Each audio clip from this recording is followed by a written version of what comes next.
Study writer return চ্যানেলে সকলকে স্বাগত। আজ সপ্তম শ্রেণীর রায় মার্টিন প্রশ্নবিচিত্র 2025 এই বইটি থেকে পেজ নম্বর 197 এর পরিবেশ ও বিজ্ঞান বিষয়ের প্রথম পর্যায়ক্রমিক মূল্যায়নের 2 নম্বর স্কুল অর্থাৎ সারিস্কা আরকে মিশন শিক্ষা মন্দির এইচএস এর প্রশ্নপত্রটি সমাধান করে দেব। প্রথমেই রয়েছে ফিজিক্যাল সায়েন্স 1, সঠিক উত্তরটি নির্বাচন করো। 1, কঠিন থেকে তরল অবস্থায় পরিবর্তনের পদ্ধতিটি হলো গলন।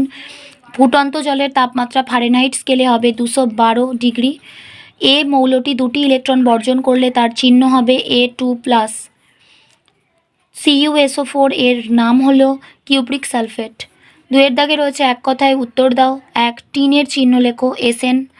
2, অ্যালুমিনিয়াম অক্সাইড যৌগে দুটি Al3+ এর আধানের জন্য কতগুলি অক্সাইড আয়ন দরকার যাতে মোট আধান শূন্য হয়? অ্যালুমিনিয়াম অক্সাইড, এখানে যৌগে উপস্থিত ক্যাটায়ন হচ্ছে Al3+, আর যৌগে উপস্থিত অ্যানায়ন হচ্ছে O2-। দুটি Al3+ এর মোট চার্জ যেহেতু +6, তাই 3টি O2- এর মোট চার্জ -6 প্রয়োজন, অর্থাৎ 2 × +3 প্লাস 3 × -2 সমান 0, যাতে করে যৌগটির সংকেত হবে Al2O3। 3 এর দাগে রয়েছে Na2CO3 প্লাস PbNO3 থেকে PbCO3 প্লাস 2NaNO3 এই বিক্রিয়াটি কোন ধরনের বিক্রিয়া? বিনিময় বিক্রিয়া। 4, শূন্যস্থান পূরণ করো। দুটি ভিন্ন উষ্ণতার বস্তু পরস্পরের সংস্পর্শে এলে যা হারায় বা যা বাড়তি পায় তাকে ড্যাশ বলে? তাপ বলে। 5, 0 ডিগ্রি সেলসিয়াস উষ্ণতার 1 গ্রাম বরফকে কত তাপ দিলে তা 0 ডিগ্রি সেলসিয়াস উষ্ণতার 1 গ্রাম জলে পরিণত হবে? সেটা হলো 80 ক্যালোরি তাপ। এরপর 3 এর দাগে রয়েছে নিচের প্রশ্নগুলির সংক্ষিপ্ত উত্তর দাও। 1, মাটির কলসির জল ঠান্ডা থাকে কেন? ব্যাখ্যা করো। মাটির কলসির গায়ে অসংখ্য ক্ষুদ্র ক্ষুদ্র ছিদ্র থাকে। ওই ছিদ্রগুলো দিয়ে সামান্য পরিমাণ জল কলসির বাইরে বেরিয়ে আসে, তখন তার বাষ্পীভবন ঘটে, ফলে দরকার হয় লিন তাপের। ওই বেরিয়ে আসা জল তখন কলসি এবং কলসির ভেতরে থাকা জল থেকে প্রয়োজনীয় লিন তাপ সংগ্রহ করে, ফলে কলসি ও কলসির জল তাপ হারিয়ে ঠান্ডা হয়ে পড়ে। 2 এর দাগে রয়েছে কোনো বস্তুর গৃহীত বা বর্জিত তাপের পরিমাপ কোন কোন বিষয়ের ওপর নির্ভর করে? এসআইতে তাপের একক লেখো। গৃহীত বা বর্জিত তাপের রাশিমালা যে সমস্ত বিষয়ের ওপর নির্ভর করে সেগুলি হলো বস্তুর ভর, বস্তুর উপাদান আর বস্তুর উষ্ণতা। আর তাপের এসআই একক হলো জুল। সমতা বিধান করো। A Fe2O3+ C থেকে Fe+ CO আর B Ki+ Cl2 থেকে KCl+ I2। Fe2O3+ C, এখানে Fe রয়েছে দুটো, অক্সিজেন এখানে রয়েছে 3টে, কার্বন এখানে রয়েছে একটা, আর ডান দিকে Fe রয়েছে একটা, কার্বন রয়েছে একটা, অক্সিজেন রয়েছে একটা। তো বাঁ দিকে দেখো Fe দুটো রয়েছে আর ডান দিকে Fe একটা রয়েছে। তো Feটাকে দুটো বানাতে গেলে আমাদের এখানে একটা 2 বসাতে হবে। একইভাবে বাঁ দিকে অক্সিজেন রয়েছে 3টে, কিন্তু ডান দিকে অক্সিজেন রয়েছে একটা, তাহলে এই অক্সিজেনটাকে 3 বানাতে গেলে এখানে আমাদের একটা 3 বসাতে হবে, যাতে করে অক্সিজেনটা 3 হচ্ছে। তার সাথে সাথে তো কার্বনটাও ডান দিকে 3 হয়ে গেছে। এবার বাঁ দিকে কার্বনটা মেলাতে গেলে আমাদের এখানে একটা 3 নিতে হবে, যাতে এখানে 3টে কার্বন হয়। অর্থাৎ বাঁ দিকেও Fe দুটো, ডান দিকেও Fe দুটো। বাঁ দিকে অক্সিজেন 3টে, ডান দিকেও অক্সিজেন 3টে। বাঁ দিকে কার্বন 3টে, ডান দিকেও কার্বন 3টে। সুতরাং Fe2O3+ 3C সমান 2Fe+ 3CO, এটি হলো সমতা বিধানযুক্ত সমীকরণ। এরপর দ্বিতীয়টাতে চলে আসবো আমরা। Ki+ Cl2 থেকে KCl+I2। বাঁ দিকে K রয়েছে একটা, আয়োডিনও রয়েছে একটা, ক্লোরিন রয়েছে দুটো। ডান দিকে K একটা, ক্লোরিন একটা, আয়োডিন দুটো। তো প্রথমেই বাঁ দিকের K রয়েছে একটা, ডান দিকেও K একটা, তো মিটে গেল।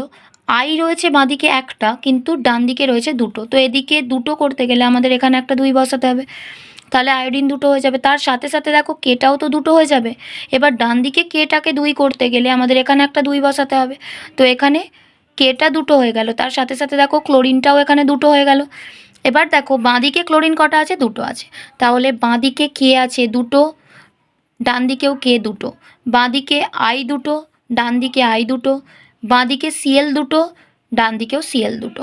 সুতরাং 2Ki + Cl2 সমান 2KCl+I2, এটাই হলো সমতা বিধানযুক্ত সমীকরণ।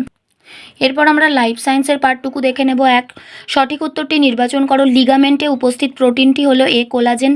2, অনেকগুলি গ্লুকোজ অণু জুড়ে তৈরি হয় B শ্বেতসার। 3. কেটে যাওয়া জায়গা থেকে রক্ত পড়া বন্ধ করে ভিটামিন কে। প্রদত্ত কোন খনিজ মৌলটি মানসিক বৃদ্ধি ও বুদ্ধি নিয়ন্ত্রণ করে? আয়োডিন। একজন ব্যক্তির ওজন 75 কেজি এবং উচ্চতা 1.60 মিটার হলে ওই ব্যক্তির বিএমআই কত হবে? বিএমআই বের করার ফর্মুলা হলো, যেটার নাম হচ্ছে বডি মাস ইন্ডেক্স, ওজন বাই উচ্চতা স্কয়ার, যেখানে ওজনটা কেজি এককে থাকবে, উচ্চতাটা মিটার এককে থাকবে, সমান এখানে রয়েছে ওজন মানে 75 আর উচ্চতা মানে হচ্ছে 1.60 তার স্কয়ার, সমান 75 বাই নিচে 1.60 দুবার 1.60 গুণিতক 1.60। তো এর দশমিক উঠলে ওপরে একটা 100 আসবে, এর দশমিক উঠলে উপরে একটা 100 আসবে। তো একটা শূন্য, এর একটা শূন্যর সাথে এর একটা শূন্য কাটলো। এরপরে দেখো 16টাকে যদি 4 দিয়ে কাটা হয়, 4 4 16, আর এখানে 4 25 100। সুতরাং উপরে 75 25 গুণ করলে 1875 হবে, আর নিচে 16 আর 4 গুণ করলে 64 হবে। এটাকে যদি ভাগ করা হয়, প্রথমে 2 দিয়ে ভাগ করলে 128, এখানে 59 নিচে নামছে 10, আর এখান থেকে 5টা নামবে। এরপর 9 দিয়ে করলে এটা আসবে 576, এখান থেকে 19 ভাগশেষ আসবে। এবার দশমিক নিয়ে এখানে একটা শূন্য দেওয়া হলো, তারপরে আবার 64 দুগুণে 128 করা হলো, 62 ভাগশেষ আসবে, দশমিকের জন্য আর একটা শূন্য বসলো, আবার 9 আসবে, 64 9 576 44 ভাগশেষ আসছে। তো এরকম আসবে অ্যান্সারটা 29.29 কেজি পার মিটার, অর্থাৎ মোটামুটি ওর কাছাকাছি উত্তর যেটা রয়েছে 29.30 কেজি পার মিটার স্কয়ার। এরপরের 2-এর দাগে রয়েছে নিচের প্রশ্নগুলির উত্তর দাও। 1. খাদ্যতন্তুতে কোন উপাদান থাকে, এর কার্যকারিতা কী? খাদ্যতন্তুতে থাকে সেলুলোজ বা পেকটিন জাতীয় কার্বোহাইড্রেট। খাদ্যতন্তু সমৃদ্ধ খাদ্য খেলে কতগুলো রোগ হওয়ার সম্ভাবনা কমে যায়, যেমন উচ্চ রক্তচাপ, স্থূলত্ব, অন্ত্রের ক্যান্সার ও কোষ্ঠকাঠিন্য। ম্যারাসমাস ও কোয়াশিয়ারকর রোগের কারণ কী? শিশুদের অপুষ্টিজনিত রোগটি হলো ম্যারাসমাস, যেখানে খাদ্যে প্রোটিন ও শক্তির উভয়ের অভাব ঘটলে এই রোগটি হয়। 1 বছরের কম বয়স্ক শিশুদের মধ্যে সাধারণত এই রোগটি দেখা যায়। অন্যদিকে খাদ্যে উপযুক্ত পরিমাণ প্রোটিনের অভাব ঘটলে 1 থেকে 4 বছর বয়স্ক শিশুদের যে অপুষ্টিজনিত রোগ দেখা যায় সেটি হলো কোয়াশিয়ারকর। 3 রয়েছে হলুদ মিষ্টি, আইসক্রিম, চাউমিন ও চকোলেট, এদের মধ্যে উপস্থিত একটি করে ক্ষতিকারক পদার্থের নাম লেখো। হলুদ মিষ্টিতে থাকে মেটানিল ইয়েলো, আইসক্রিমে থাকে কারাজিনান, চাউমিনে থাকে আজিনোমোটো, আর চকোলেটে থাকে ক্যারামেল। জলকে বাষ্প করতে প্রচুর তাপের প্রয়োজন। জলের এই ধর্মের জন্য প্রাণীদেহে এবং উদ্ভিদদেহে কী কী সুবিধা হয়? প্রাণীদেহে ঘাম হওয়া ও উদ্ভিদদেহে বাষ্পমোচনের মাধ্যমে জল বেরিয়ে গেলে দেহ ঠান্ডা হয়। খুব অল্প পরিমাণ জল বাষ্পীভূত হলেও অনেক পরিমাণ তাপ দেহ থেকে বেরিয়ে যায়। Vitamin A, calcium, vitamin C এবং আয়রনের একটি করে অভাবজনিত রোগের নাম লেখো। ভিটামিন এ এর অভাবজনিত রোগ অন্ধত্ব, ক্যালসিয়ামের অভাবজনিত রোগ হাড় ভেঙে যাওয়া, ভিটামিন সি এর অভাবজনিত রোগ স্কারভি, আয়রনের অভাবজনিত রোগ অ্যানিমিয়া বা রক্তাল্পতা। মানবদেহে ফাইটোকেমিক্যালসের 2টি গুরুত্ব লেখো। 1. মানবদেহকে সজীব ও কর্মক্ষম করে তোলে। 2. মানবদেহের বার্ধক্য প্রতিরোধ করে, অর্থাৎ তাড়াতাড়ি বুড়ো হয়ে যাওয়া আটকায়। আজ এই পর্যন্ত। ভিডিওটি ভালো লাগলে অবশ্যই একটা লাইক দিও, আর পড়াশোনা সংক্রান্ত এরকম আরও ভিডিও পেতে আমাদের চ্যানেলটি সাবস্ক্রাইব করে পাশে থাকা বেল আইকনটি প্রেস করো, আর বন্ধুদের সাথে শেয়ার করতে ভুলো না। ভালো থেকো, খুব তাড়াতাড়ি ফিরে আসছি নেক্সট ভিডিওতে। Thanks for watching.